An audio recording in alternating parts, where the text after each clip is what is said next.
Hello developers. तो अगर आप इस सीरीज़ में नए हो तो मैं आपको बता दूं कि हम इस सीरीज़ में अलग अलग टेक्स्ट एनिमेशंस अचीव करने वाले हैं।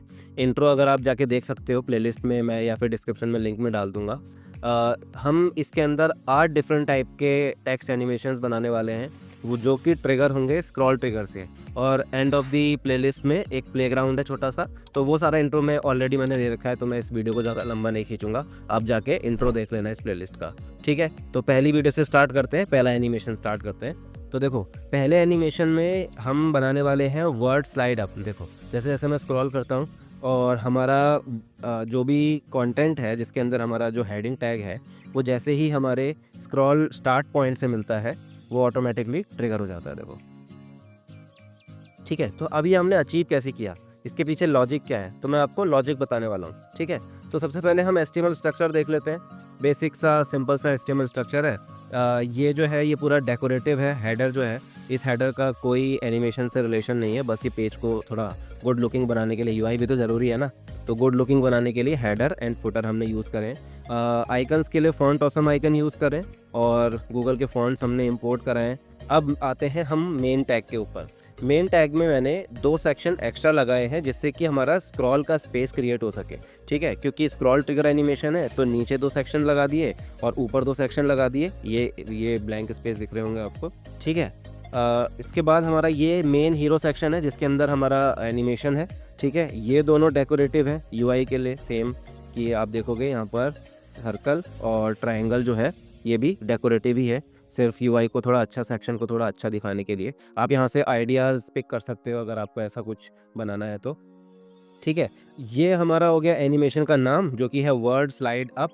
ठीक है, और ये हो गया हमारा मेन हेडिंग टैग। अब मेन हेडिंग टैग में हमारे पास 2 एट्रीब्यूट्स हैं। एक तो वर्ड स्लाइड अप जो कि एनिमेशन ट्रिगर कराने के लिए काम में आएगा, और दूसरा है हमारा टेक्स्ट स्प्लिट। टेक्स्ट स्प्लिट क्यों यूज़ करा है हमने, जैसे मैं नीचे जाके दिखाता हूँ, तो ये हमारे पास में है स्प्लिट टाइप जेएस। अब ये स्प्लिट टाइप जेएस जो हमने इंक्लूड कराई है प्रोजेक्ट में, ये क्या करती है कि ये आपका जो भी आप स्ट्रिंग पास करोगे ना, उसको वर्ड्स और कैरेक्टर में तोड़ देगी। तो जैसे मैं अगर आपको इंस्पेक्ट करके दिखाऊं, तो ये हमने पास करा है, एक टेक्स्ट पास करा है हमने। तो जैसे हेडिंग टैग पे वापस जाते हैं, तो देखो हमने क्या पास करा है, transform your content with stunning animations. ठीक है, तो अगर मैं यहाँ पर आपको दिखाऊं तो ये देखो ऑटोमेटिकली डिफरेंट डिफरेंट वर्ड्स में टूट चुका है ना।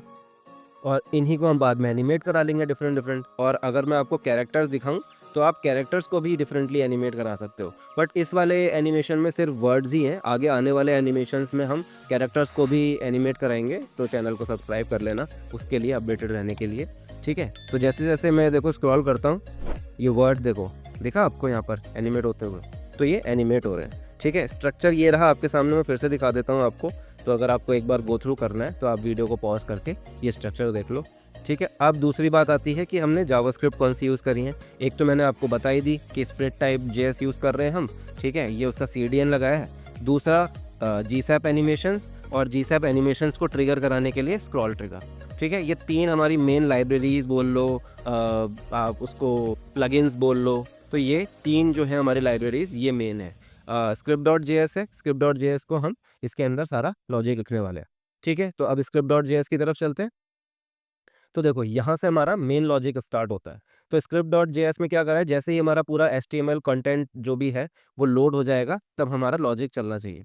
ठीक है, GSAP में हमने स्क्रॉल ट्रिगर जो हमने प्लगइन यूज़ करा है, जो कि हमने यहाँ पर इंक्लूड कराया था। ठीक है, वो हम यहाँ पर उस प्लगइन को इनिशियलाइज कर रहे हैं। अब जिन लोगों को GSAP का आइडिया नहीं है, मैं उनको बेसिक सा आइडिया दे देता हूँ कि GSAP जो है वो एक एनिमेशन की लाइब्रेरी है। इसके अंदर काफ़ी सारी एनिमेशंस है, काफ़ी अच्छी लाइब्रेरी है। लोगों ने GSAP को यूज़ करके पता नहीं क्या क्या एनिमेशंस बना डाली हैं आज तक। ठीक है, तो हम तो काफ़ी बेसिक सी एनिमेशन ही बना रहे हैं। ठीक है, आप gsap.com पे जाओगे और अगर आप गेट GSAP पे क्लिक करते हो तो आपको मिलेगा यहाँ पर नीचे npm इंस्टॉल करने का ऑप्शन। CDN से अगर आपको इंक्लूड कराना है या फिर यान से इंस्टॉल करना है। ठीक है, हम यहाँ CDN यूज़ कर रहे हैं, तो आप जैसे जो भी लाइब्रेरी चेक करोगे, जैसे हम स्क्रॉल ट्रिगर यूज़ कर रहे हैं, इन 2 CDNs की ज़रूरत पड़ेगी। और ये रहा उसका बेसिक सा कोड जो कि हमने यूज़ करा, जो कि हम अभी बात कर रहे हैं। ठीक है, प्लगइन को रजिस्टर कराने के लिए। तो अब हमने करा लिया स्क्रॉल ट्रिगर को रजिस्टर। तो जब हम कोई कुछ भी एनिमेट करेंगे स्क्रॉल के ऊपर तो यही प्लगइन जो है वो काम आने वाला है, ठीक है। फिर जो हमारा स्प्लिट टेक्स्ट था, टेक्स्ट स्प्लिट जो था ये रहा, ये हमने इसकी ओपेसिटी कर दी है 1, ठीक है। बाय डिफ़ॉल्ट हमने इसको CSS में 0 किया था, यहाँ पर ये रहा, और अब उसके बाद हमने उसको कर दिया 1, क्योंकि अगर एनिमेशन लोड नहीं हुई है, जावास्क्रिप्ट लोड नहीं हुई है, तब तक CSS वर्क करेगी और एनिमेशन हमारी शो नहीं होगी। लेकिन जैसे ही हमारी एनिमेशन वर्क करने लग जाएगी, जावास्क्रिप्ट लोड हो जाएगी, उसकी ओपेसिटी हम 1 कर देंगे, ठीक है। इतना क्लियर हो गया होगा। अब इसके बाद में जब हमारी ओपेसिटी 1 हो गई है, अब हमने क्या करा है, इसी टेक्स्ट स्प्लिट के जितने भी हमको एलिमेंट्स मिल रहे हैं उनके ऊपर एक लूप चलाया और उनको वर्ड्स में स्प्लिट कर लिया, वर्ड्स और कैरेक्टर्स में स्प्लिट कर लिया। क्योंकि हमने already CDN split type JS का लगा ही दिया है, तो क्या करना है, new split type JS, element क्या है हमारा, ईच एलिमेंट जो कि टेक्स्ट स्प्लिट है वो, और उसका टाइप क्या है, वर्ड और कैरेक्टर्स में हमको उसको तोड़ लेना है, ठीक है। और जो टैग का नाम रहेगा वो रहेगा स्पैन। तो अगर आप यहाँ जाके देखोगे तो ये सारे देखो स्पैन बन रहे हैं ऑटोमेटिकली, ठीक है। तो स्पैन क्योंकि इनलाइन एलिमेंट होता है तो वो इजी रहता है, जैसा आपने जो टेक्स्ट पास करा होगा वो वैसा ही शो होगा, ठीक है, विद स्पेस एंड एवरीथिंग। देखो यहाँ पर पता ही नहीं चल रहा देख के कि ये हमने डिफरेंट टैग्स में तोड़ लिया, स्पैन टैग्स हैं सारे, ठीक है।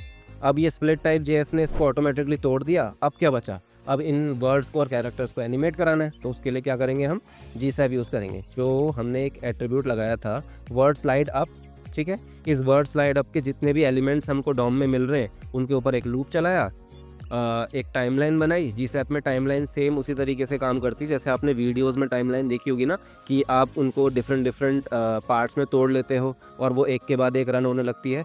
ऐसे ही टाइमलाइन भी GSAP में भी वर्क करती है कि आप एक टाइमलाइन के अंदर डिफरेंट एनिमेशंस जो हैं वो डाल सकते हैं, ठीक है। बाय डिफ़ॉल्ट हमने इस टाइमलाइन को जो है पॉज रखा है, क्योंकि हम नहीं चाहते कि ये ऑन लोड होते ही रन हो जाए टाइमलाइन, हम इसको स्क्रॉल ट्रिगर पे रन करेंगे, ठीक है। तो अभी हमने पॉज कर दिया, बाद में प्ले कराएंगे। अब क्या कर रहा है, इस टाइमलाइन के अंदर हमने एक फ्रॉम मेथड जो है वो डिफाइन करा है। फ्रॉम मेथड में क्या है, पहला जो आर्ग्यूमेंट होता है, पहला हम उस एलिमेंट को पास करते हैं जिसको हमें एनिमेट कराना है, ठीक है। तो ये हमारा इस EL के अंदर जो भी वर्ड स्लाइड अप है, जो ये हमारा वर्ड स्लाइड अप है, इसके अंदर हम वर्ड्स में हमने इनको तोड़ ही लिया ऑलरेडी। तो अगर मैं यहाँ जाके दिखाऊँ आपको तो ये सारे वर्ड्स में टूट गए, ठीक है। तो इसका एक एक वर्ड जो है वो हमने पिक कर लिया फॉर ईच लगा के। अब उनको हम क्या करेंगे, एनिमेट करा लेंगे। EL जो कि हमारा वर्ड स्लाइड अप था, उसके अंदर का जो भी हमारा वर्ड्स है, जो वर्ड स्पैन में टूट रहे हैं स्प्लिट टाइप JS की मदद से, उसको हमने क्या करा कि एनिमेट करा लिया। अब एनिमेट कराने के लिए क्या करा है, हमने फ्रॉम यूज़ करा है। फ्रॉम क्या करता है कि डॉम के अंदर मान लो आपका कोई पेज है, उसके अंदर जो भी एलिमेंट है, इस वर्ड को ले लो, ये वर्ड है, अभी वर्ड के अंदर क्या होगा कि इस वर्ड को इसकी एक्चुअल पोजीशन जो भी इसकी एक्चुअल स्टेट होगी उससे हटा के जो ये फ्रॉम है इस वाली स्टेट में ले जाएगा। तो बाय डिफ़ॉल्ट जैसे ही पेज लोड होगा, जैसे ही एनिमेशन हमारी रन होगी, उसमें क्या होगा, ये फ्रॉम रन होते ही ओपेसिटी 0 हो जाएगी।